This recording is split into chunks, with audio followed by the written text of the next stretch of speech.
जय हिंद दोस्तों, welcome back my friends. आज हम देखने वाले हैं फ्रेंड 3 फरवरी के करंट अफेयर्स। तो चलिए स्टार्ट करते हैं फ्रेंड, जो आपके एग्जाम पॉइंट ऑफ व्यू से वेरी वेरी इंपॉर्टेंट होने वाली है। चलिए फ्रेंड्स,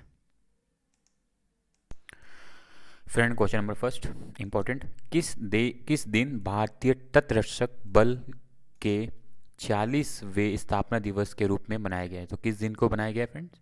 राइट आंसर होगा ऑप्शन ए, 1 फरवरी। ठीक है, 1 फरवरी को भारतीय तटरक्षक बल के 40वें स्थापना दिवस के रूप में बनाया गया है। ठीक है ना। इंडियन कोस्ट गार्ड ये दुनिया की चौथी सबसे बड़ी तटरक्षक बल है। अगर हम इसकी स्थापना की बात करें फ्रेंड, इसकी स्थापना 1978 में सिर्फ 7 स्थायी प्लेटफॉर्मों के साथ की गई थी उस टाइम। अब इसने अपना इतना विस्तार कर लिया, हमारी आईजीसी ने, इंडियन कोस्ट गार्ड ने, कि इसके पास अब 156 जहाज और 65 विमानों तक का बढ़ा लिया इसने। ठीक है, अगर हम बात करें आईजीसी की, इंडियन कोस्ट गार्ड के आदर्श वाक्य की, तो स्वयं रक्षाम यानी कि वी प्रोटेक्ट इनका ये एक स्लोगन है, वाक्य, आदर्श वाक्य इनका, जिस पे ये कार्य करती है। ठीक है, इंपॉर्टेंट है, याद रखना। ठीक है, अगर हम बात करें हमें इसकी जरूरत क्यों पड़ी थी, तो आप लोगों को पता होगा 1971 जब बांग्लादेश बन रहा था, तो उस टाइम भारत को वेस्टर्न कंट्रीज़ ने, ठीक है, पाकिस्तान के साथ मिलकर हमें घेर लिया था। ठीक है ना। तो उस टाइम एक ही कंट्री ने हमारा साथ दिया था, जिसका नाम था यूएसआर। रशिया ने मिलकर हमें उस चुनौती में हमारा साथ दिया था और हमें वहाँ से उभारा था। तो उसको ध्यान में रखते हुए फिर इसकी स्थापना की गई थी, और आज हम इसमें चौथे, भारत मतलब वर्ल्ड में चौथा स्थान हमारा हो चुका है। ठीक है, तो वेरी वेरी इंपॉर्टेंट है, और हमारा रशिया का साथ भी देना उतना ही इंपॉर्टेंट है। ठीक है, आज भी हम उसको उतना ही महत्व देते हैं जो पहले हम देते आए हैं। ठीक है, तो याद रखना ये वेरी वेरी इंपॉर्टेंट रहेगा। और अगर हम बात करें इसके मुख्यालय की, ये बेसिकली रक्षा मंत्रालय के अंडर कार्य करता है, कार्यदस्ता है। ठीक है, बचाव में हो गया, सशस्त्र बल में हो गया, खोज में हो गया, तो इस तरीके की चीज़ों में कार्य करता है, और उसका मुख्यालय नई दिल्ली में हैगा। ठीक है, ये यहाँ पे सब चीज़ें लिखी गई हैं। इसके कहाँ कहाँ पे इसके अभी इस टाइम ये निर्माणाधीन के कार्य चल रहे हैं। तो ये देख सकते हो, गांधीनगर में हो गया, मुंबई में हो गया, चेन्नई में, कोलकाता में, पोर्ट ब्लेयर में। तो यहाँ पे इन सब के मुख्यालय बना दिए गए हैं। ठीक है, अगर हम और एडिशनल इन्फॉर्मेशन की बात करें तो मैं आपको दिखा देता हूँ एक बारी।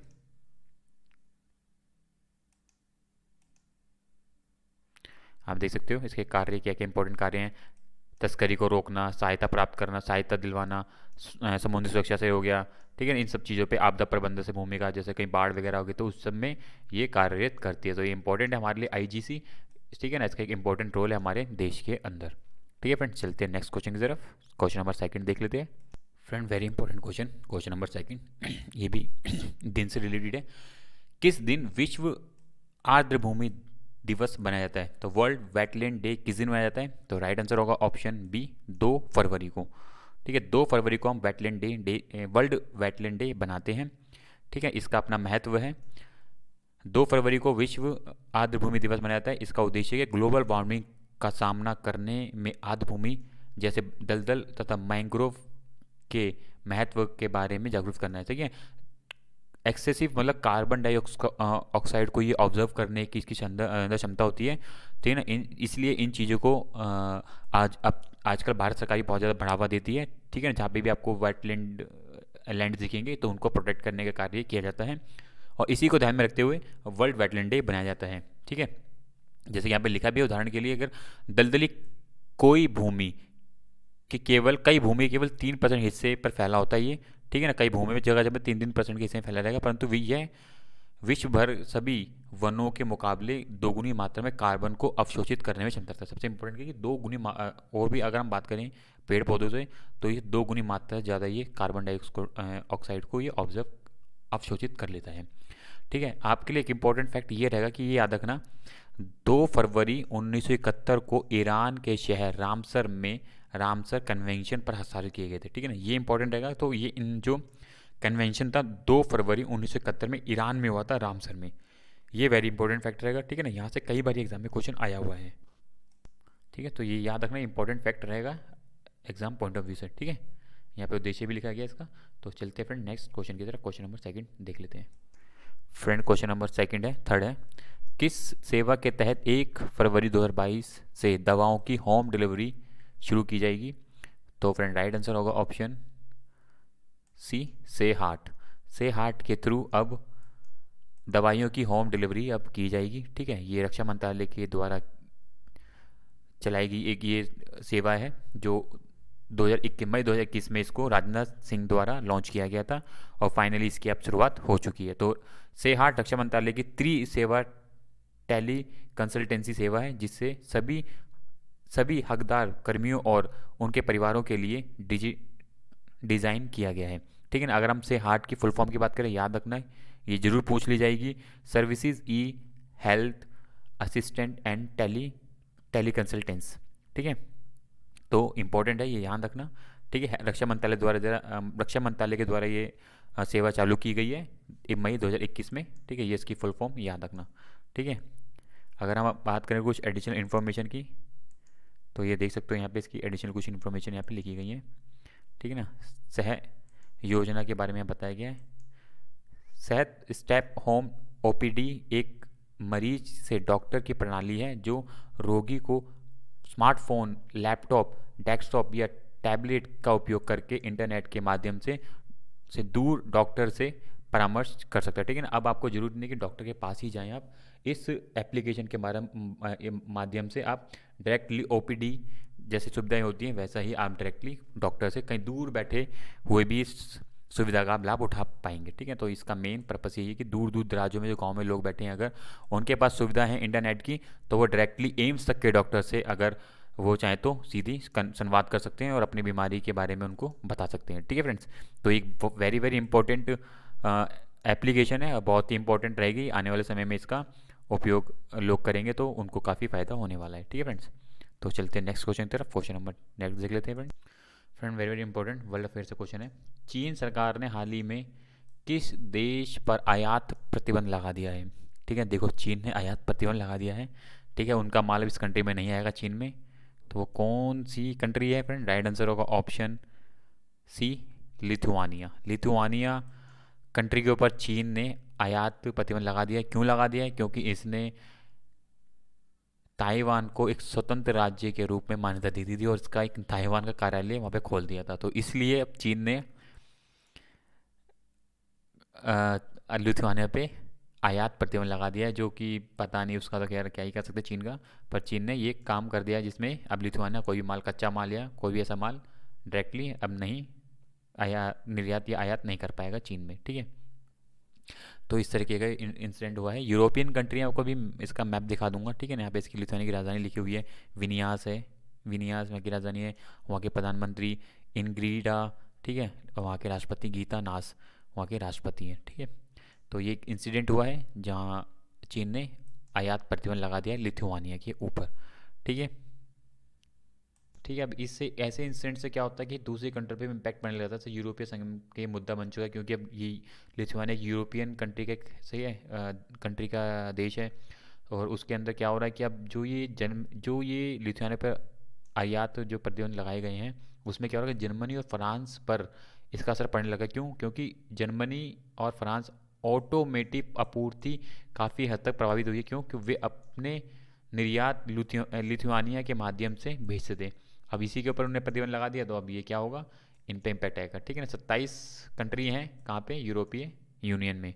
ठीक है, एक अभी ब्रिटेन जो वहाँ से जिसने अपना नाम वापस ले लिया वो हट चुकी है वहाँ से। अब आप ये देख सकते हैं ये लिथुआनिया का पूरा ये जोग्राफिकल लोकेशन है।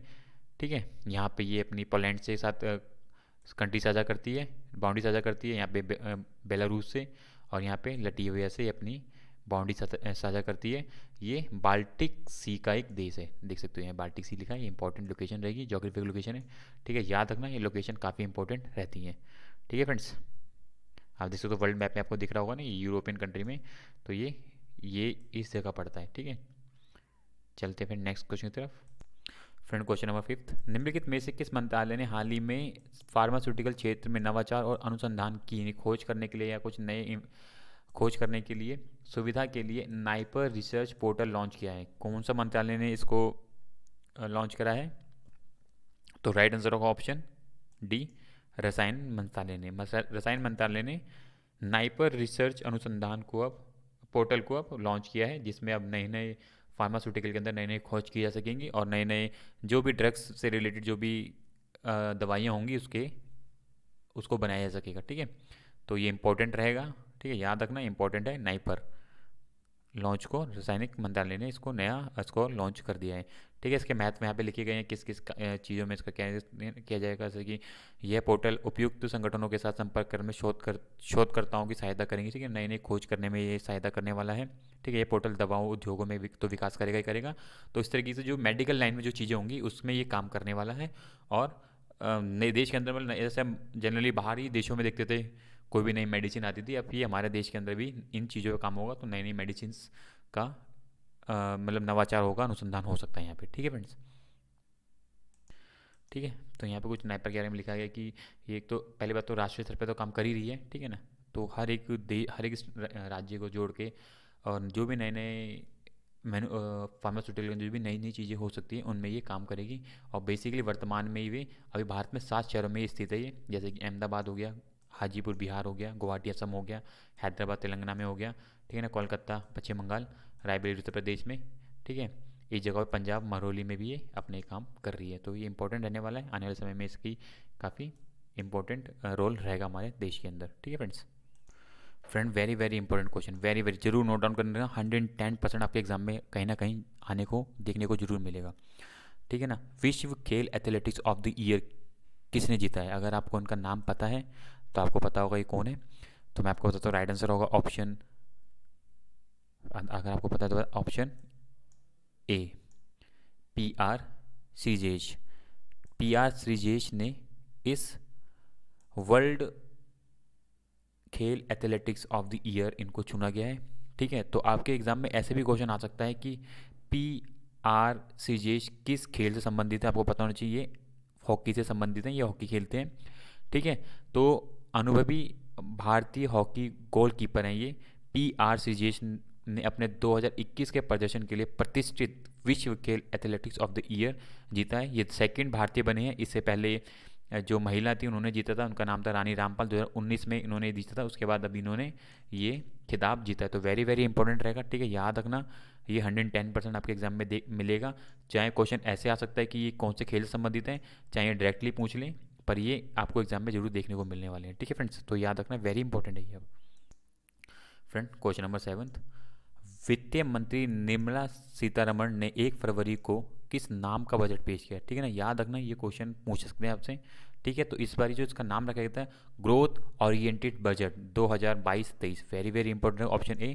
ठीक है ना, ग्रोथ ओरिएंटेड बजट है ये। ठीक है, अगर आप लोगों ने बजट देखा होगा तो इसके अंदर मेनली फोकस यही किया गया है कि किस तरीके से हमें अपने देश के अंदर इंफ्रास्ट्रक्चर्स और नई टेक्नोलॉजीज पे किस तरीके से आगे बढ़ना है। ठीक है, इस चीज़ पे ये बहुत ज़्यादा इस बारी बजट में फोकस किया गया है। ठीक है, इसके अंदर आम लोगों के लिए या जो मेन बात की रेलवे, छोटे किसानों, MSME के लिए किस तरीके से नए उत्पादनों को लाया जाए और किस तरीके से उनको बढ़ावा दिया जाए।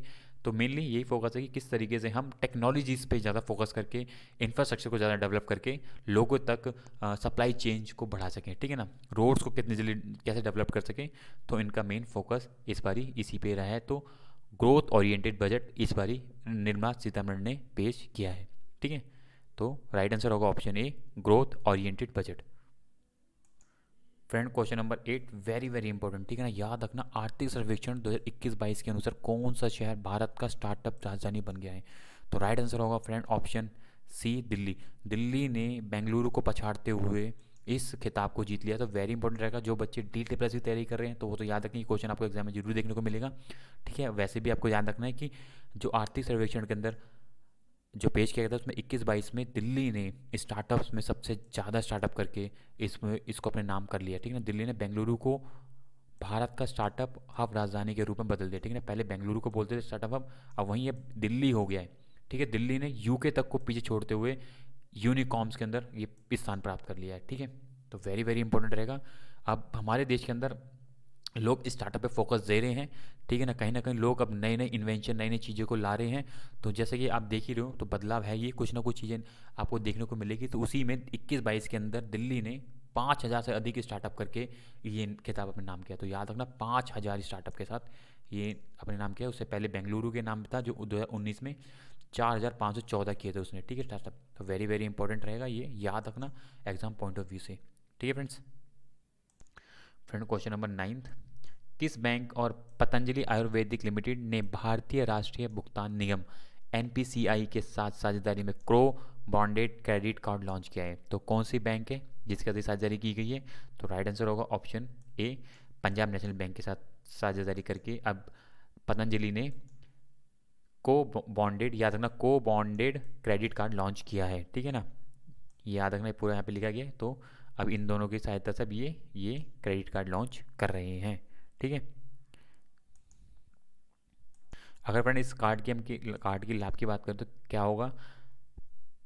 प्लेटिनम्स और सिलेक्ट्स कार्ड, प्लेटिनम कार्ड होगा और एक होगा सिलेक्ट कार्ड के आकर्षित मृत्यु और व्यक्तिगत पूर्ण विकलांगता के क्रम में 2 से 10 लाख तक के आकर्षण बीमा कवर के साथ आते हैं, ठीक है।